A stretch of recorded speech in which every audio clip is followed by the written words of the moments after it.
Exit poll results 2026 తమిళనాడులో DMK కూటమికి 134 నుంచి 141 సీట్లు గెలుచుకుంటుందని అంచనా. ఏఐడిఎంకే 84 నుంచి 90 సీట్లు.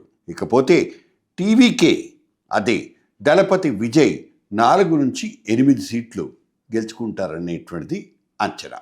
వెస్ట్ బెంగాల్లో తృణమూల్ కాంగ్రెస్ 170 నుంచి 190 సీట్లు గెలుచుకుంటుందని అంచనా.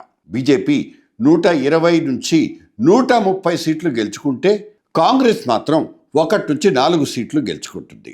సిపిఎం మాత్రం 2 సీట్ల వరకు సాధించుకోవచ్చు. ఇతరులు 1 నుంచి 5 సీట్లు.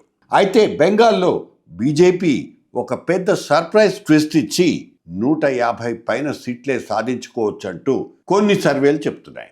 అసోంలో తిరిగి ఎన్డీఏ ప్రభుత్వం ఏర్పడబోతోందంటూ అంచనాలు.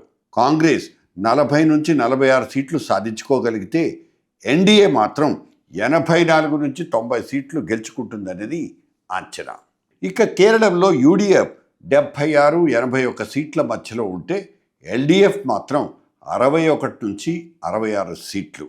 అయితే ఇక పినరై విజయ్ రూలింగ్ పార్టీ చాప మడత పెట్టేసింది. బీజేపీ మాత్రం 3-4 సీట్లు గెలుచుకుంటుందనేది ఒక అంచనా. సో తమిళనాట డిఎంకే ఖాయం, బెంగాల్లో టీఎంసీ అదే తృణమూల్ కాంగ్రెస్, అసోంలో ఎన్డీఏ, కేరళంలో యూడీఎఫ్ అనబడే కాంగ్రెస్ జెండాలు ఎగరబోతున్నాయి. అయితే వెస్ట్ బెంగాల్లో మాత్రం తృణమూల్ కాంగ్రెస్ కంటే బీజేపీ పైచేయి అనేటువంటిది ఒక డౌట్ రేస్ అవుతోంది. పాండిచేరిలో సైతం ఎన్డీఏ పక్షానిదే గెలుపు. ఇది స్థూలంగా 2026 ఎగ్జిట్ పోల్ రిజల్ట్స్.